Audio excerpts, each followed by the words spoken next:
Alright, magandang araw sa inyo mga lods. Magkakalaglagan na ba o nagkakalaglagan na? So anong mga natin sa araw na to? Martin Romualdez, hindi pinayagan ng ombudsman na umalis para magpa-check up sa Singapore yung araw na to. So ang mokong na tambalos-los nag-speech at sa tingin ko magkakalaglagan na sila lahat. Ay nako, tingin ko tong pagmumukha ni Martin parang bumagsak ng 500 kilo namayat na, tapos nagkanda kuyat-kuyat na yung luyat-luyat na yung balat. No, ba sa amin yung luyat, yung saging luyat, yung kulang sa kulang sa ano bang tawag dito, yung hindi pa pwedeng hindi pa pwedeng pahinugin, kulang pa sa gulang. So ito parang nakikita ko kay Martin tensyonado na. Ay nako, nakakalaglagan ang mga sindikatong kabataan. Right? Panoorin natin ang pinagsasabi itong kupal na to. Magandang araw sa inyong lahat. For a long time, I chose to remain silent. I did Gawain mo naman talaga yan.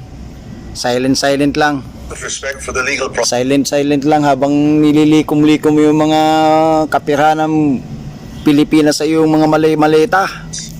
I did so because I did not want to add more noise to an already divisive issue. I did so because I believe that if I cooperated fully, submitted myself to the proper authorities, and answered every question asked of me, the truth would be... Delikado kasi siya Kung totoong nahuli si Saldico, sino ang ituturo ni Saldico? Siya at saka si Marcos, si Bangag. Si Bangag, siyempre hindi naman siya pipiding papayag na sa ilaglag. Kailangan ang ituturo niya si Romualdez, pinsan niya. Kaya maglalaglagan na sila ngayon. Ang sa tingin ko naman sa speech ni Tambalos-los na to, ang ilalaglag niya si Chis Escudero, Saldico at saka yung mga executive ni Bangag. Panoorin natin. They speak for itself. Ayos to. But there comes a point where Tuwang-tuwang mga silence is no longer prudence. DDS nito. My silence has been abused and weaponized to build a narrative that is false, twisted, and unfair. Kawawa na yung mga lulis ng tanga sa mga dilawang tain nito. So let me be clear. I will not keep quiet anymore. I will face this head on, and I will speak with facts because the truth deserves to be heard. Today, I am taking this opportunity to speak directly to the Filipino people. From the start of this controversy, I have been cooperative. I personally appeared before the proper authorities. I voluntarily submitted my affidavit to the ICI. I provided the information and documents asked of me. I did not hide. I did not run. I did not evade scrutiny. I faced it head on within the proper channel because I know there is no evidence that proves I committed plunder, conspiracy to commit plunder, or any similar offense that the Ombudsman may be contemplating against me. And because I have nothing to hide, I am today authorizing the immediate public I am release nothing of to the affidavit I hide. submitted, together with all supporting information so that the Filipino people can judge for themselves who has been transparent and who is simply being politically targeted. Now let us address the most absurd accusation.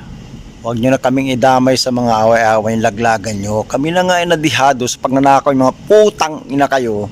Idadamay nyo naman kami sa mga pinagsasabi nyo, mga hayop kayo. Suluhin yung paglalaglag.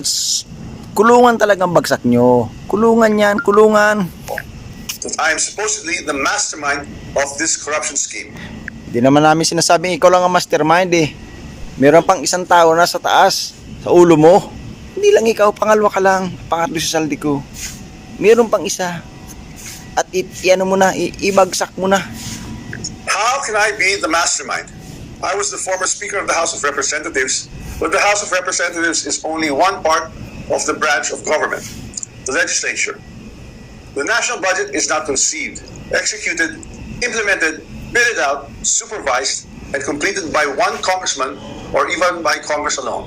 And certainly, the national budget does not depend on just one person. The budget does not begin in the House. It begins in the executive. The agencies and departments prepare their proposals. The executive consolidates them into the National Expenditure Program. And that program is then submitted to Congress. From there, the House deliberates, but the House is not one person, and it is certainly not the Speaker alone. It is a collegial body made up of hundreds of members, multiple committees, vice chairs, and institutional processes. In fact, there are around 85 committees, each with its own jurisdiction, leadership, and members. No speaker can personally control every committee, much less direct the actions of other branches or government agencies. And in the Appropriations Committee itself, there are already more than 100 members, with many vice chairs, and Representative Toby Tiangco, who has been very vocal and upfront on this issue over the past months, was himself a vice chair of the Appropriations Committee in the previous Congress. Sasabit din yan si Tiangco, Toby Tiangco. Ang nagkakalaglagan na isang buong sindikato yan sila lahat. Yan lahat magkakalaglagan yan. So I have to ask, So tayo mga DDS, tayo mga Duterte fans, tingin-tingin lang tayo sa mga kaguluhan nila. for real concerns about irregularities in the budget process, why were these not formally raised during the deliberations or even during the plenary? The budget deliberation does not stop in the House. The Senate also conducts its own deliberations, reviews its own version, and plays its own role in shaping the final budget, and it is not a bystander. It is an active constitutional participant in this process. After that, the House and the Senate reconcile their versions in the bicameral conference committee. Only then is the final bill transmitted to the President for approval or veto. So let us be honest about what becomes law. The national budget is not the act of one person or one chamber. It is a product of a constitutional chain involving the executive, the House, and the Senate. This is something I want the public to understand. The budget process is collective, multi-layered, and shared. Accountability must apply to everyone involved, not selectively assigned after the fact, and certainly not when it becomes politically useful. If corruption were to occur in a magnitude made known to us over the past months, then it's clear that the real corruption does not happen at the level of the general legislative approval alone. It happens at the level of execution of the General Appropriations Act. So yun na. Nangyari tayong corruption sa ano? Sa pag-execute ng mga project ng General Appropriation Act, GAA sa GAA. So, nandun na sa executive yun. Yari na. It happens when projects are implemented. It happens Under na ni Marcos yung lahat ng executive. projects are actually implemented, where procurement is undertaken, where monetary disbursements are actually made. And it happens when substandard projects are passed off as legitimate or when ghost projects are made to appear real.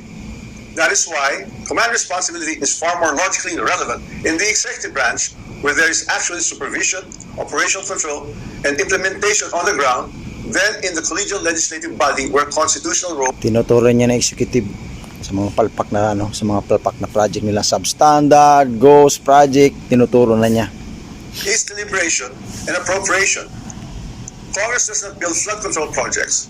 Congress does not conduct procurement. Congress does not inspect whether a project was actually completed. Congress does not certify whether the work done was substandard or not. So if the allegation is that there was a systemic corruption in flood control implementation, then the public should ask the obvious question: where does implementation actually happen? Definitely not in the session hall of the House of Representatives. Ayun. Ha? Kita? Naglilinis na siya ng kamay. Tinuturo niya na executive. Ay, sino ba yung executive? Eh, di yung pinsan niya. Di ba? So, isa pool na yan. Yari na yan. Tingnan natin sa sunod na araw. Bla, bla, bla. Yari na yan. Auntie Claire, anong masasabi mo? Pinagtatanggol mo itong si Tambaloslos. Patay kayo ngayon. Here's the simplest way to test that theory that I am the mastermind of this scheme. If I were truly involved in a fraudulent scheme of this nature, then the first place one would expect to see that pattern would be in my own district, in the projects most easily associated with me. You would have seen it in Tacloban, but I say this with absolute certainty. You won't see it in my district. My district has zero ghost and zero substandard flood control projects. Paano magkaroon ng substandard sa ghost project? Wala kang project, gago. Zero. Wala kang gago. Wala kang project sa Tacloban. Paano? Nilalagay mo yung puntod yun sa tingog party list mo. Ulul. That is verifiable. To prove this point, I'm authorizing my staff to share and release to the public the list of all the projects in my district that the authorities may deem attributable to me. Alam nyo kasi ang diskarte ni Tambaloslos ito. Wala siyang project sa Tacloban. Wala tayong nakitang project dun sa Tacloban eh. Ang ginagawa niya, lahat ng project tinatakbo niya sa Tigog Party List. Party list ang asawa niya si Ida Romualdez. Nandun lahat ng project. Kinakalat niya ngayon yun sa buong Pilipinas. Nandun na yung substandard, nandun pa yung ghost project para under sa pangalan niya tatakbo ang isang presidente. Ayun yun dong. Let the public scrutinize and verify for themselves. As I already mentioned, corruption of this scale is not a one-man operation. It requires two things: budget decisions and implementation on the ground. With respect to how the budget was deliberated in Congress, let me say this categorically. I was not a part of the BICAM and the small committee budget deliberations. Yes, I was updated on the general outcomes of the deliberations, but I had no visibility with regard to the specific details of the discussions, including particular amendments or insertions approved during these closed-door deliberations. Records would show that I did not participate in those meetings and I was not privy to what exactly transpired during the deliberations. However, two people were instrumental in making those budget decisions: Chis Escudero and Zaldico. Yun na. Tinuturo na si Parin Chis. Ano ngayon? Ang tanggero ng Malacanang. Chis Escudero, ang tanggero ng Malacanang. Paano na ngayon yan? Once the budget becomes law, the work of implementing flood control projects, or any project for that matter, is solely within the purview Dikit siya, no? Di ba magkadikit si Chis Escudero at si Lisa Marcos? of the executive, including the DPWH. Certainly not by Hindi kaya ituro ni Tambalos to si Lisa Marcos? legislators. I understand the anger of the public. The Filipino people have every right to be angry Insan, wag mo naman akong ituturo. Wag ka mag-alala, Insan. Yung asawa mong ituturo ko.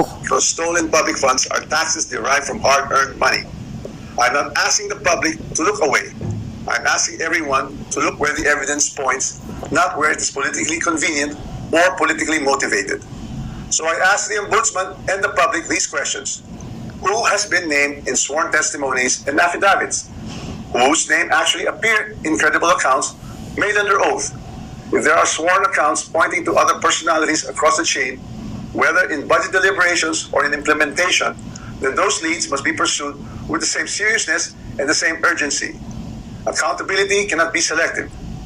For months, I chose silence because I believe in our legal system and in the rule of law. But my silence is now being exploited with politically engineered and fabricated narratives.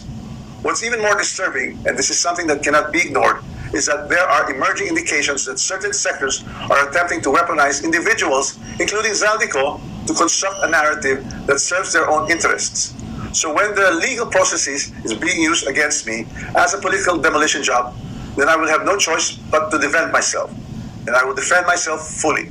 I will not allow myself to be turned into the scapegoat so that others who are actually accountable can walk away clean.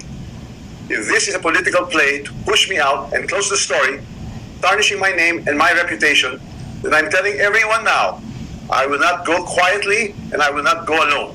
I will not be the fall guy for other people's corruption. I have been in public life long enough. I have seen enough. I have heard enough. I know many things about this current administration and past administrations as well. And I say this carefully. If this matter is to be handled as a legal issue, then let it be handled legally, soberly, and according to evidence. But if certain people insist on waging this in the court of public opinion, then I will have no choice but to defend myself publicly as well. To the Brad, sa public opinion, baon na baon ka na. 6 feet below the ground na yung pag nanakaw mo sa kaban ng bayan. Kaya huwag ka na maghingi ng mga good public opinion para sa iyo. Malabo ka na dyan dong. Manahimik ka, ibagsak mo na lang yung isang bagsakan yung pinsan mo para wala ka ng maraming ingay. I say this with full respect. If your office truly believes in justice, then follow the sworn statements, follow the records, and follow the evidence all the way. Do not stop where it is politically convenient. Do not settle for the easiest headline. Do not confuse public pressure with prosecutorial duty. What I ask of the Office of the Ombudsman is simple. Follow the rule of law and due process. This is a serious matter, and it should be handled with seriousness, not with haste, theatrics, or shortcuts. I'm ready and willing to respond to every allegation in the proper forum, through the proper pleadings, motions and submissions that the law allows. And to those who think they can throw me under the bus to save themselves, this is what I have to say to you. I am ready to defend my name. My silence should not be mistaken for weakness, ignorance, or fear. I know enough to defend myself, and if I am forced to do so in public, I will. Maraming salamat po. Right. So, yun. Ang panghuli natin dyan, si Boying Remulla, ombudsman siya, di ba? Kabrad nito si Tambaloslos. Ayun ang pakakalam ko, kabrad nito sa fraternity. So, titingnan natin kung didiretsahin siya talagang didiretsahin talaga siya ni Remulla. Kasi ang balita, may isang magre-retired sa SC sa Supreme Court. So, itong si Remulla, may balak yata ang pumunta ng SC para maging Supreme Court Justice. So, tingnan natin baka itong magiging itong ilalaglag niya. Tingnan lang natin Okay, yun lang. Abang-abang tayo bukas. Sa mga sunod na araw bukas, may hearing yata sa impeachment ni Sara sa Kamara. So, abang-abang tayo bukas. Alright?